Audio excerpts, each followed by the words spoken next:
Shalom, saudara-saudara yang terkasih dan diberkati oleh Tuhan. Jumpa lagi kita dalam gerakan membaca Alkitab di saat ini. Karena itu mari kita persiapkan hati dan pikiran kita untuk membaca firman-Nya. Tapi sebelumnya itu mari kita berdoa. Mengucap syukurlah kami kepadamu ya Tuhan, untuk hari pemberian yang telah Tuhan anugerahkan kepada kami saat ini. Sehat kuat yang boleh kami nikmati, sehingga membawa kami untuk terus selalu bersyukur kepadamu ya Tuhan. Maka dari itu bersama saat ini kami pun hendak untuk dituntun dengan firman yang akan kami baca bersama. Bimbing dan tuntunlah kami supaya kami dapat memperlakukan semuanya itu pula dalam keberadaan kehidupan kami. Dan inilah ya Tuhan, mencari doa kami, di dalam nama Tuhan Yesus kami berdoa. Amin. Mari saudara-saudara, di hari yang ke-100 ini kita membaca dalam 1 Raja-Raja 6 sampai 1 Raja-Raja 7. Dan terjadilah pada tahun ke-480, sesudah orang Israel keluar dari tanah Mesir, pada tahun ke-4 sesudah Salomo menjadi raja atas Israel, dalam bulan Sif, yakni bulan yang kedua, maka Salomo mulai mendirikan rumah bagi Tuhan. Rumah yang didirikan Raja Salomo bagi Tuhan itu 60 hasta panjangnya, dan 20 hasta lebarnya, dan 30 hasta tingginya. Balai di sebelah depan ruang besar itu 20 hasta panjangnya menurut lebar rumah itu, dan 10 hasta lebarnya ke sebelah depan rumah itu. Dibuatnya juga pada rumah itu jendela-jendela yang rapat bidainya. Pada dinding rumah itu sekelilingnya didirikannya kamar tambahan sekeliling ruang besar dan ruang belakang, dan seluruhnya dibuatnya bertingkat-tingkat. Tingkat bawah 5 hasta lebarnya, yang tengah 6 hasta, dan yang ketiga 7 hasta. Sebab telah dibuatnya ceruk-ceruk pada rumah itu sekeliling sebelah luar, sehingga dinding rumah itu tidak usah dilobangi. Pada waktu rumah itu didirikan, dipakailah batu-batu yang telah disiapkan ke penggalian, sehingga tidak kedengaran palu atau kapak, atau sesuatu perkakas besi pun selama pembangunan rumah itu. Pintu tingkat bawah ada pada lambung kanan rumah itu, dan orang naik dengan tangga-tangga pilin ke tingkat tengah, dan dari tingkat tengah ke tingkat yang ketiga. Setelah itu ia selesai mendirikan rumah itu. Dibuatnya lah langit-langit rumah itu dari bingkai dan pemapan dari kayu ras. Dan setelah ia mendirikan kamar tambahan itu pada rumah itu sekeliling, yakni setiap tingkat 5 hasta tingginya, maka rumah itu ditutupinya dengan kayu aras. Kemudian datanglah firman Tuhan kepada Salomo demikian. Mengenai rumah yang sedang kau dirikan ini, jika engkau hidup menurut segala ketetapanku dan melakukan segala peraturanku, dan tetap mengikuti segala perintahku dan tidak menyimpang daripadanya, maka aku akan menepati janjiku kepadamu yang telah kufirmankan kepada Daud ayahmu, yakni bahwa aku akan diam di tengah-tengah orang Israel dan tidak hendak meninggalkan umatku Israel. Setelah Salomo selesai mendirikan rumah itu, ia melapisi dinding rumah itu dari dalam dengan papan kayu aras, dari lantai sampai ke balok langit-langit dilapisinya dengan kayu aras, tetapi lantai rumah itu dilapisinya dengan papan kayu sanobar. Kemudian disekatnyalah 20 hasta bagian belakang rumah itu dengan papan kayu aras dari lantai sampai ke balok-balok, lalu dibuatnyalah ruang itu menjadi ruang belakang, menjadi tempat maha kudus. Dan 40 hasta panjangnya ruang yang di depan ruang belakang itu, yakni ruang besar.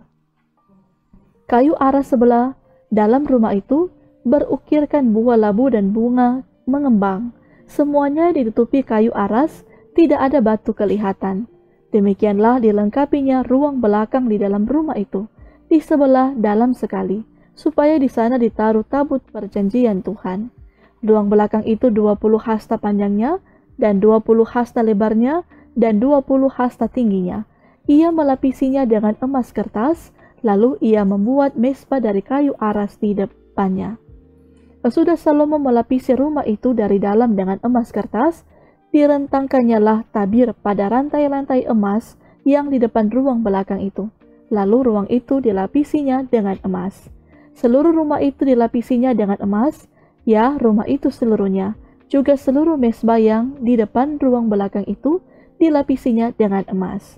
Selanjutnya, di dalam ruang belakang itu dibuatnya 2 kerup dari kayu minyak, masing-masing 10 hasta tingginya.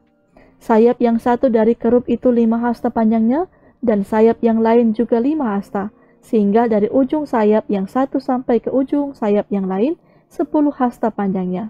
Juga kerup yang kedua adalah 10 hasta panjangnya, dan kedua kerup itu sama ukuran dan sama potongan badannya. Tinggi kerup yang satu 10 hasta, dan demikian juga kerup yang kedua. Maka ditaruhnyalah kerup-kerup itu di tengah-tengah ruang yang di sebelah dalam sekali. Kerup-kerup itu mengembangkan sayapnya, sehingga kerup yang satu menyentuh dinding dengan sayapnya, dan kerup yang kedua menyentuh dinding yang lain, sedang sayap-sayap yang arah ke tengah rumah itu bersentuhan ujungnya. Dan kerup-kerup itu dilapisinya dengan emas. Dan pada segala dinding rumah itu berkeliling ia mengukir gambar kerup, pohon korma dan bunga mengembang, baik di ruang sebelah dalam maupun di ruang sebelah luar. Juga lantai rumah itu dilapisinya dengan emas, baik di ruang sebelah dalam maupun di ruang sebelah luar.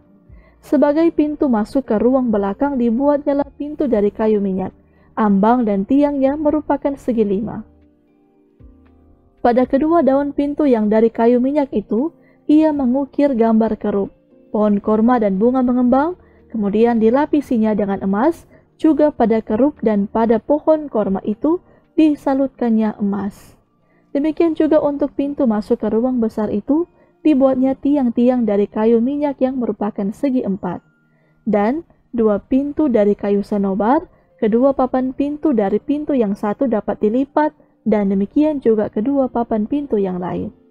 Lalu diukirnyalah padanya kerup, pohon korma dan bunga mengembang.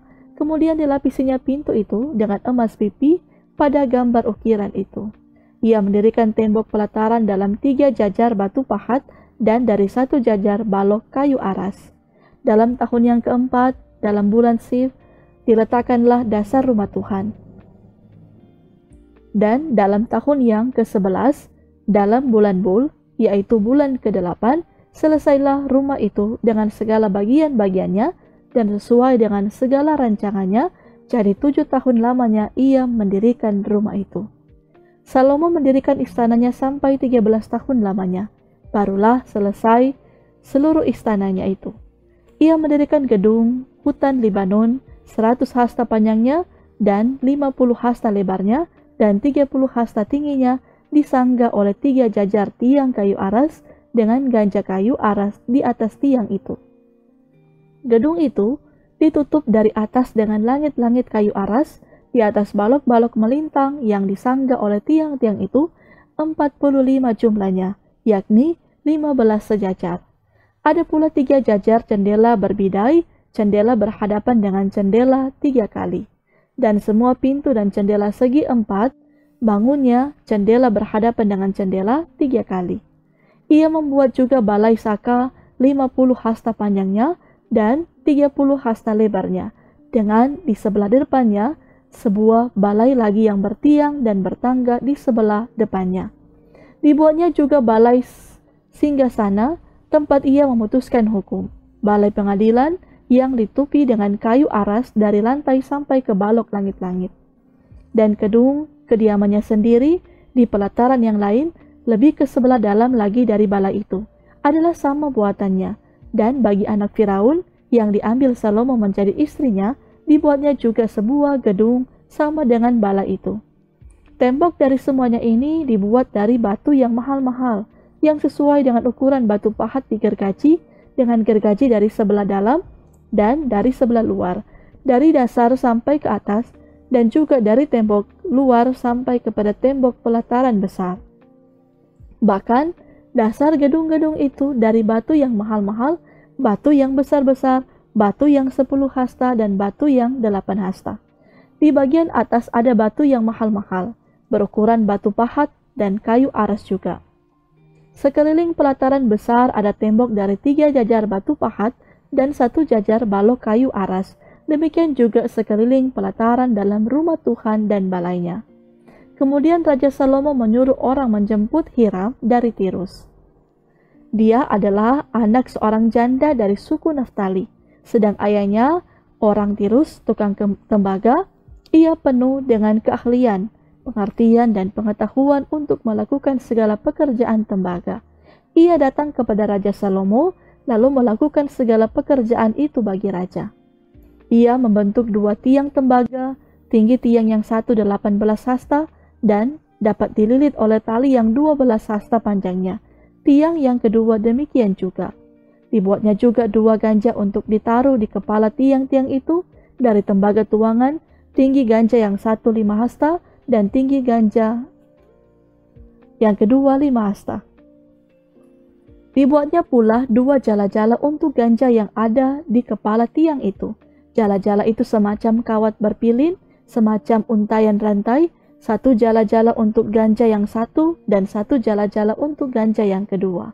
Kemudian dibuatnya juga buah-buah delima, 2 jajar berkeliling pada jala-jala yang satu, untuk menutupi ganja yang di ujung tiang itu, dan demikian pula dibuatnya pada ganja yang kedua.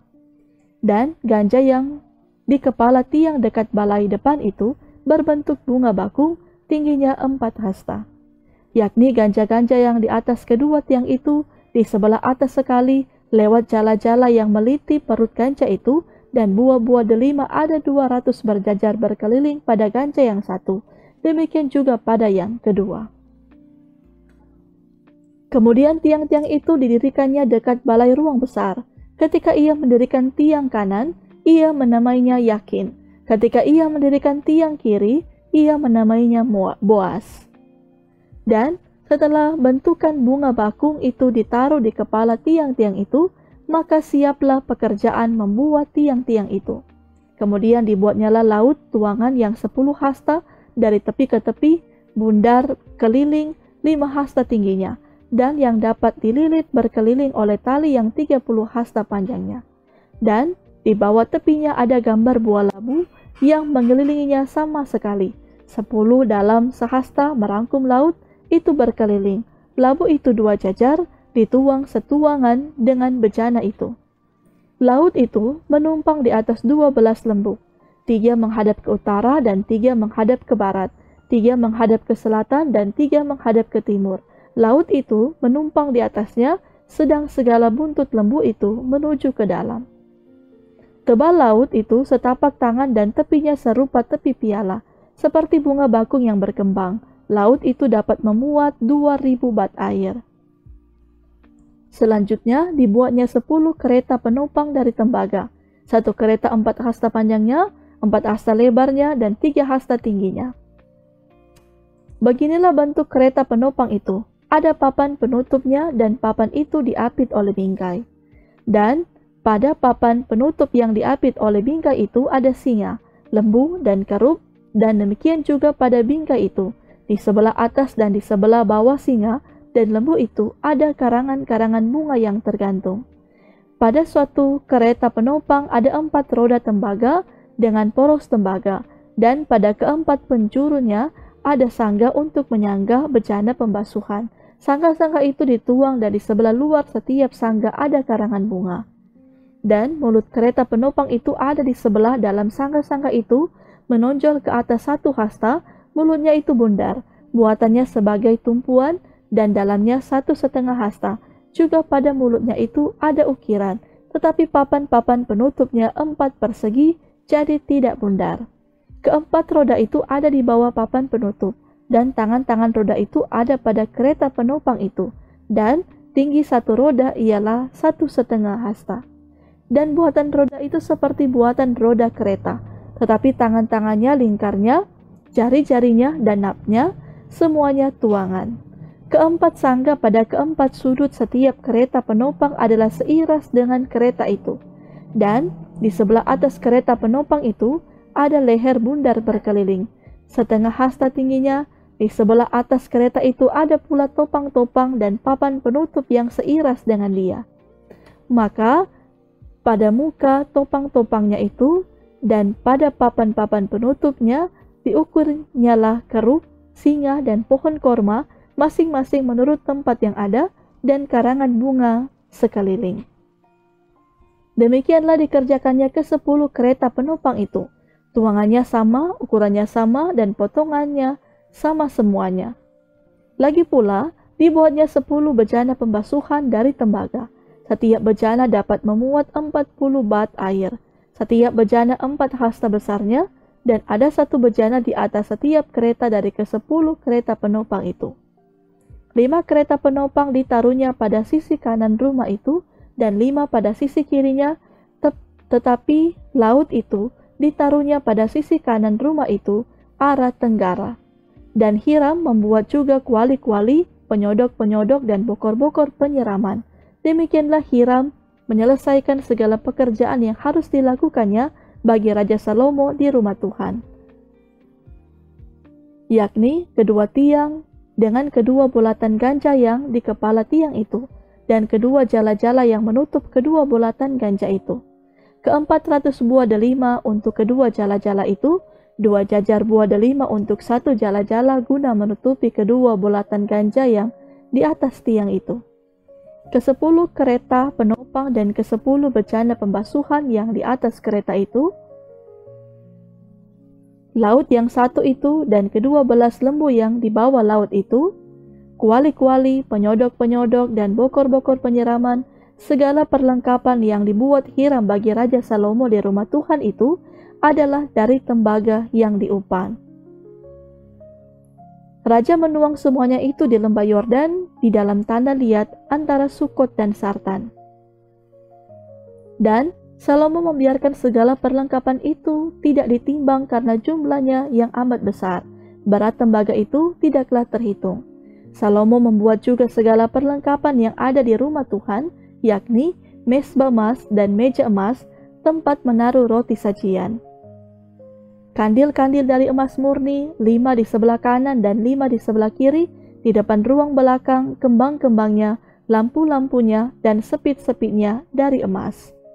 Pasu-pasunya, pisau-pisaunya, bokor-bokor penyiramannya, cawan-cawan, dan perbaraan-perbaraannya dari emas murni, engsel-engsel untuk pintu ruang dalam, yakni tempat maha kudus, dan engsel-engsel untuk pintu ruang besar bait suci dari emas. Maka genaplah segala pekerjaan yang dilakukan Salomo di rumah Tuhan itu. Kemudian Salomo memasukkan barang-barang kudus Daud, ayahnya, dan menaruh perak, emas, dan barang-barang itu dalam perbendaharaan rumah Tuhan. Mari kita berdoa. Terima kasih ya Tuhan, kami bersama telah dituntut untuk membaca firman-Mu bersama di saat ini. Tuntun dan bimbinglah kami semua, agar kami akan selalu mau untuk ada dalam kehidupan kami untuk membaca firman-Mu siang dan malam, agar kiranya setiap ucapan tindakan kami pun akan selalu seturut dengan kehendak-Mu.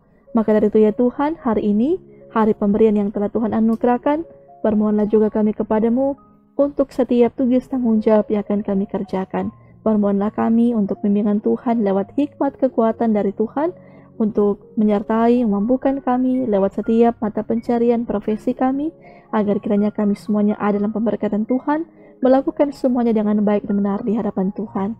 Dan kami juga tetap senantiasa memohon untuk kehidupan juga saudara-saudara kami yang terus berjuang dengan sakit penyakit, yang dalam pemulihan, yang juga dalam pergumulan. Biarlah lewat pertolongan Tuhan, mereka pun boleh merasakan bagaimana kasih Tuhan lewat berkat kesembuhan yang akan Tuhan anugerahkan. Maka dari itu ya Tuhan, kami yakin percaya hari ini hari pemberian Tuhan, maka Tuhanlah yang akan terus menolong kehidupan kami sekalian. Inilah doa kami, di dalam nama Tuhan Yesus kami berdoa. Amin. Demikianlah Bapak Ibu Saudara-saudara untuk gerakan membaca Alkitab di saat ini. Tuhan memberkati kita sekalian.